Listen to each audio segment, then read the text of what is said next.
संविधान की 70वीं वर्षगांठ पर आपने इस गरिमापूर्ण सदन का विशेष सत्र आहूत किया। अध्यक्ष महोदय, राजस्थान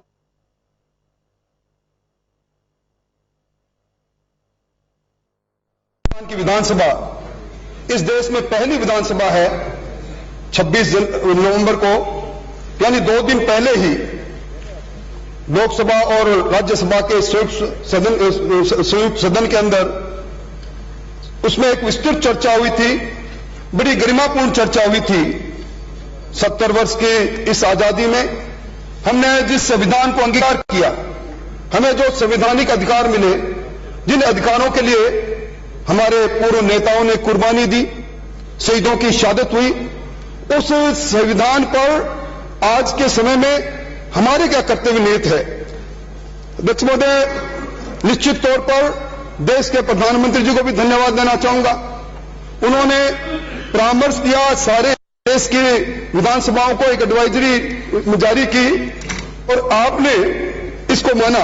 अध्यक्ष महोदय, 2015 से पहले इस संविधान दिवस को कानून दिवस मानकर इसको काम को पूरा कर लिया जाता था।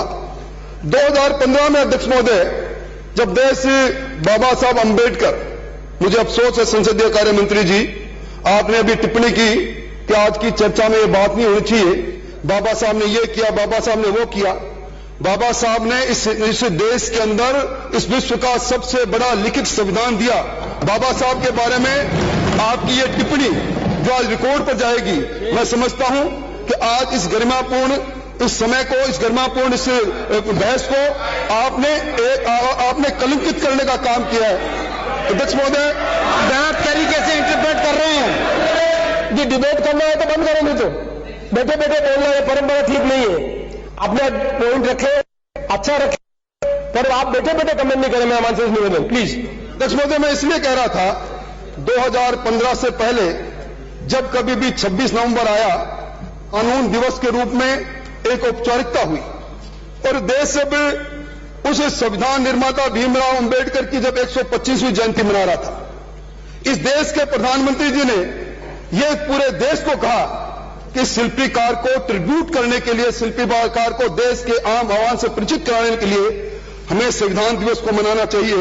और मैं समझता हूं कि 26 नवंबर का दिन, अध्यक्ष महोदय, इस देश की हजारों वर्ष की संस्कृति रही है, हमारी परंपराएं रही हैं, हमारी आस्थाएं रही है, और उन आस्थाओं में लोकतंत्र के प्रति जो हमारा मान और सम्मान है, वो उसको आज के दिन प्रकट करने का दिन है।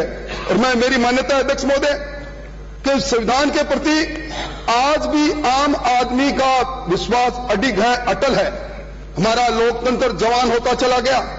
संविधान के मान और सम्मान में का परचम नहीं देश और विदेश में फहराता रहा।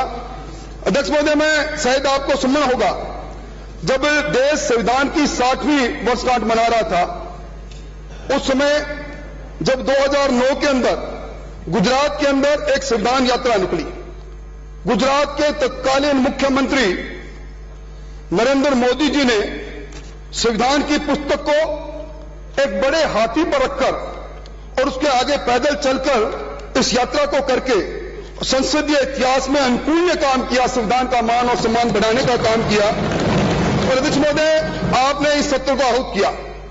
3 दिन के नोटिस में आपने सत्र को आहूत किया, अपने विशेष अधिकारों का प्रयोग किया। वो भी संविधान प्रदत्त अधिकार है आपको, आर्टिकल 208 के अंदर जो आपको अधिकार है। और मैं तो आपको धन्यवाद देना चाहूंगा अध्यक्ष महोदय। मैं आपके चेहरे की पीड़ा की लकीरों को देख रहा था। इस बहस को जिस प्रकार संसदीय कार्य मंत्री जी ने प्रारंभ किया, फिर मैं आपको धन्यवाद देना चाहूंगा। आज राजस्थान के 7.5 करोड़ लोगों को आपने इस बहस को प्रारंभ करके उन महापुरुषों को संविधान निर्माण से पहले कितने लोगों ने त्याग दिया। जन टीवी की लेटेस्ट अपडेट पाने के लिए हमारे चैनल को जरूर सब्सक्राइब करें और नोटिफिकेशन पाने के लिए बेल आइकॉन दबाएं।